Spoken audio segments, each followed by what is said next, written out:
vivo neste momento pela Rádio Imigrantes FM 100,9, TV Imigrantes Canal 12 e pelo Facebook. Muito obrigado você que de alguma forma acompanha a nossa programação, o primeiro noticiário de Teoflotone de segunda a sexta-feira a partir das 6h30 da manhã.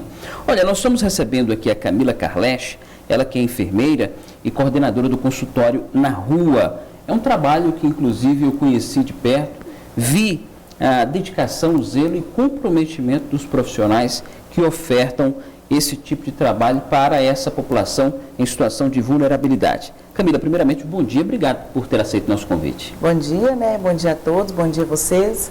Eu que agradeço, a oportunidade de vir aqui falar um pouco do meu trabalho. A gente sabe que é uma luta diária, não é fácil. Os desafios são muito. Verdade. E falar um pouco para a população sobre isso é um prazer para mim. Bom demais. Consultório Na Rua. Antes mesmo aqui de fazer essa primeira pergunta, eu queria que você fizesse uma breve introdução, nos falando o que é o consultório Na Rua. O consultório Na Rua, vamos imaginar um programa de saúde da família, um PSF, uma estratégia de saúde da família, só que para morador de rua. Então, nós estamos vinculados à atenção básica, nós somos a atenção primária, que atendemos os pacientes em todas as instâncias. A gente fala que todo o cuidado básico, diferente da população tradicional, que nós atendemos as pessoas que moram na rua ou em situação de rua. O morador de rua é aquele que está lá, que mora naquele local. E em situação de rua são aquelas pessoas vulneráveis que trabalham como flanelinha, o nosso colega de trabalho da prefeitura, que é o gari, o vendedor de picolé, o catador de papel. Então, no momento que ele está ali na rua e o momento é propício para atendê-lo, para renovar uma receita, os profissionais abordam e fazem a oferta do trabalho, porque muitas vezes eles não conseguem o acesso. Porque às vezes o horário de trabalho do PSF deles, eles estão trabalhando, eles não conseguem ir até a unidade. E o consultório Na Rua pode atender. E os moradores de rua, que é uma população desafiadora, pois é uma população, 95% são usuários de drogas lícitas ou ilícitas. Agressivos, E 90%, mais ou menos, estou para dizer, 90% tem transtorno mental, devido ao uso abusivo de droga, ou já tem o transtorno mental e aí conheceu as drogas lícitas ou ilícitas nesse momento na rua. Roberto Gomes. Pois é, de que forma efetiva esse trabalho se concretiza? Então, logo no início, vou dizer, nós começamos, foi implantado aqui no ano de 2015, ele é um recurso no âmbito federal, igual o Programa Estatal de Saúde da Família, mas gerenciado pela Prefeitura. Então, assim, depende totalmente do esforço da Prefeitura. Se a Prefeitura falar que amanhã não quer mais gerenciar o programa, corta-se, o programa. E aí, como que é a efetividade? Eu já posso dizer hoje com propriedade, porque eu estou desde o início. Então, de 2015 até 2019, é uma longa caminhada, uma longa trajetória. As pessoas no início falavam com a gente assim, mas por que vocês trabalham com o consultório na rua e tem pessoas na rua? Eles pensavam que o consultório na rua vinha com o intuito de tirar a pessoa da rua. E não é. Qual que é o maior objetivo desse trabalho? É garantir o acesso dessas pessoas a todos os âmbitos da rede, a todos os serviços ofertados na rede, como qualquer um outro cidadão. Então, nós temos que fazer essa garantia. E, automaticamente, essa consequência do cuidado compartilhado faz com que a pessoa comece a repensar suas atitudes, repensar suas vidas. E a pessoa que direciona para nós as demandas é as suas necessidades. Eu tenho desejo de restabelecer com a minha família. Eu tenho desejo de parar de usar droga. Ou eu tenho desejo de minimizar o tal risco. Não, a minha vantagem nesse momento é só tomar um banho. Você me garante esse acesso? Não, a minha vantagem nesse momento, eu só quero comer, alimentar e tomar uma água. Ou eu quero mudar de uma droga mais pesada para uma droga mais leve. Então, nós vamos fazer o plano de cuidado, que a gente fala que é o PTS do paciente, de acordo com a vontade do usuário. Porque a gente não pode desejar pelo outro. É verdade. Muitas vezes ele não está no âmbito mais familiar, nem social, porque o outro desejou por ele. Então, nós temos que respeitar para garantir esse vínculo e dar continuidade para esse trabalho. Camila, quando se fala em prestação do serviço, quais as equipes estão disponíveis para essa população? Quais os tipos de profissionais que são empregados nesse atendimento? Isso. O consultório na rua, a nível nacional, tem 3 tipos de modalidade. Nós estamos com a modalidade 3, que é a mais completa. A modalidade 3, nós temos lá eu, coordenadora, temos uma outra que é enfermeira, temos técnico de enfermagem, temos uma secretária e ela é oficineira também, tem 2 funções, faz a parte burocrática e faz as oficinas com eles. Temos também um psicólogo, um assistente social, um agente social. Essa agente social é a pessoa que faz o cadastro, como se fosse o agente comunitário de saúde das unidades. Temos o médico, acho que eu falei todos os profissionais. E além desses todos os profissionais que estão envolvidos na equipe, nós temos toda uma equipe multiprofissional do município que nos dão base. Por exemplo, o núcleo de apoio de saúde da família, que é o NASF, ele faz atendimento lá uma vez na semana para mim. Que bacana. Então eu já consegui fazer esse vínculo que é realmente o fortalecimento da rede, que é o intuito das políticas públicas. Verdade. Então eu já consegui fazer esse vínculo. Atende lá no POP, que é onde que eu fico, eu vou falar daqui a pouco, e atende também no abrigo. Vai lá uma vez no mês e está dando suporte para esses pacientes que ficam lá muito ociosos, né? Roberto. A média de atendimento diário? Atendimento diário é muito flutuante. Por quê? Eles procuram, diferente das unidades tradicionais que são marcados, agendados, lá não, lá é demanda espontânea. Todo mundo que chega, o médico atende. E eles procuram de acordo com a necessidade.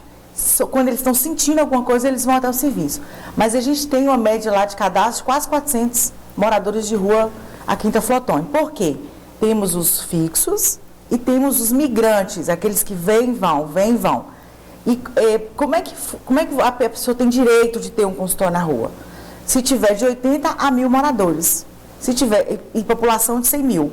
Se tiver acima de 1.000 moradores, aí tem que ter outra equipe para atendê-los. Entendi. Seriam 2 equipes, no caso. Se tiver mais de 1.000, igual, por exemplo, os Valadares tem, Governador Valadares tem uma, Ipatinga também tem. Aí você vai ver lá, Belo Horizonte já tem mais, Salvador, os grandes centros, Rio de Janeiro, talvez você vai ver 3, 4, 5 equipes. Entendi. Bom, Camila, como tem sido o apoio do governo municipal para poder dinamizar ainda mais esse serviço? O apoio, na verdade, é total. Como eu te disse, se o nosso prefeito falar assim, eu não quero colaborar, eu não tenho mais interesse, o programa acaba. Eu sou servidora já efetiva, de carreira, mas todos os outros que trabalham comigo são contratados. E foram todos mantidos, né, da gestão passada, à vista que o processo seletivo foi feito na outra gestão, mas devido os resultados, a eficiência do trabalho das pessoas... O time que está ganhando não se mexe.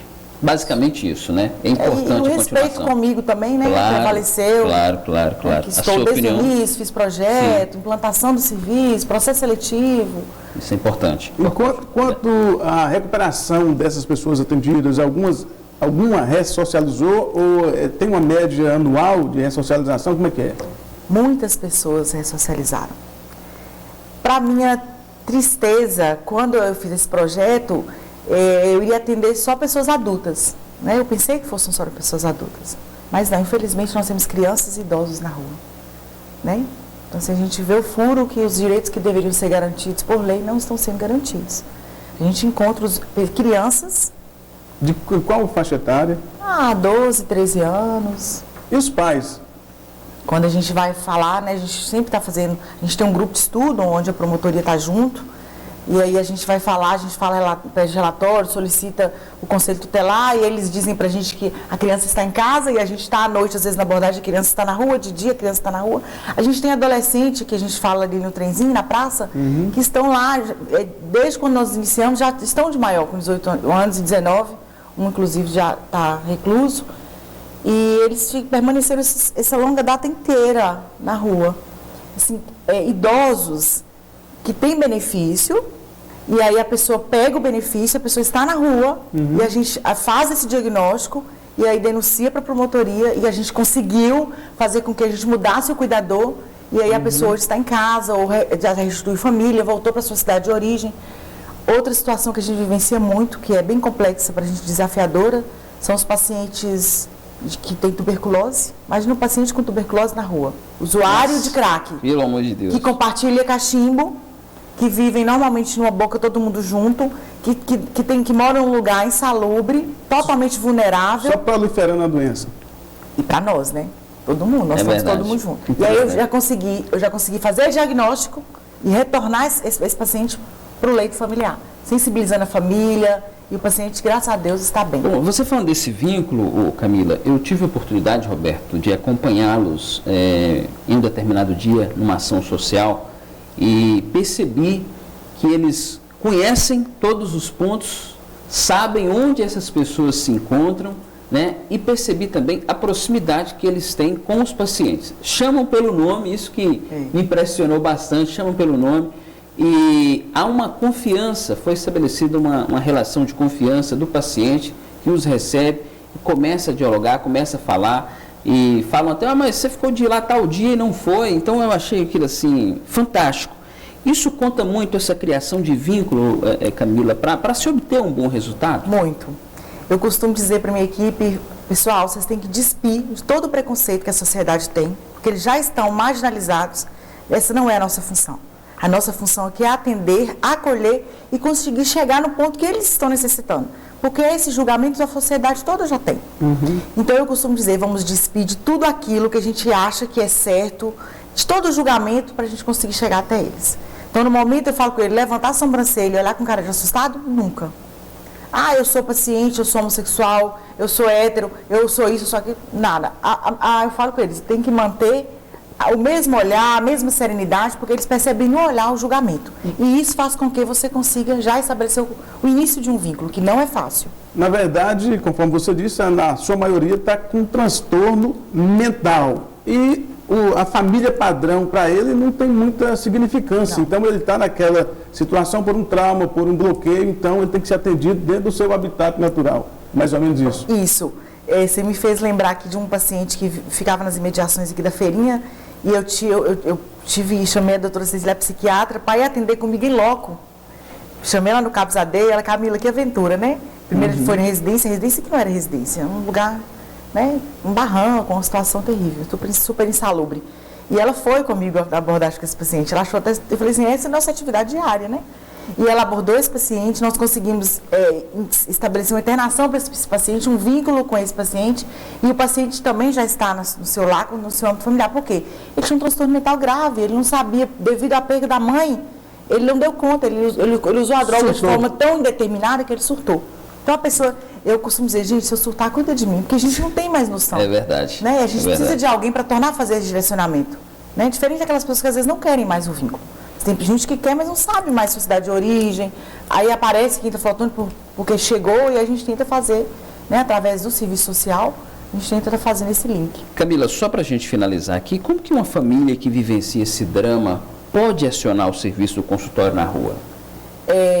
A gente lá não tem telefone, né? A gente não tem telefone, mas a gente tem o local que a gente fica, que é junto com o Centro Pop, que é um serviço de assistência. Próximo àquela pracinha do Olga Correia ali, né? Isso, lá próximo à pracinha do Olga Correia, o número é 267. Tem um trailer naquela pracinha. O lugar fica em frente ao trailer. Então não tem erro. Isso. Né? O serviço do Pop. Antônio Onofre. Antônio Onofre. Antônio Onofre, isso. O Centro Pop funciona o dia inteiro. O consultório na rua é de 7 às 13. Se tiver alguma demanda, mesmo que a gente não estiver lá, deixar com o pessoal do Centro Pop, eles vão acionar a gente no outro dia. E a gente vai até o local para poder estar avaliando esse paciente. Tem determinadas situações, como eu disse no início, que nós não temos muito o que fazer, porque às vezes é uma situação que o paciente precisa que acione um SAMU, porque nós somos atenção primária de saúde, né? Nós estamos com os atendimentos básicos. Mas, se for um atendimento básico, você vê que a pessoa já está ali há muito tempo, não conhece o serviço ainda, pode estar chegando lá no serviço, deixando a demanda, deixando o endereço, que com certeza a equipe vai.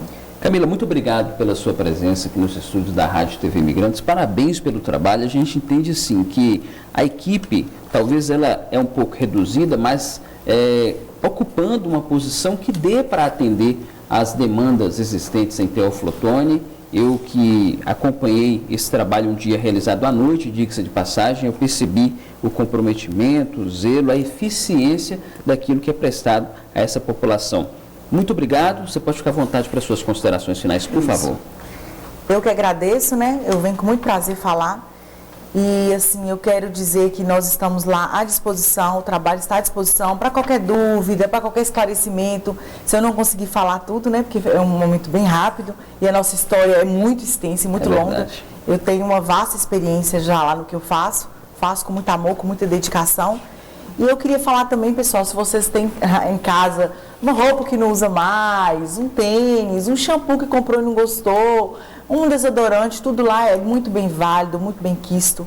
porque às vezes eles pedem pra gente, a gente não tem como ofertar, e aí eu aceito as doações. Olha que bom. Tá? Pois é. Estou lá de portas abertas para receber. Tá certo, muito obrigado pela sua presença. São 7h15, vamos a um rápido intervalo. Daqui a pouco voltamos com mais notícias no seu Repórter da 100.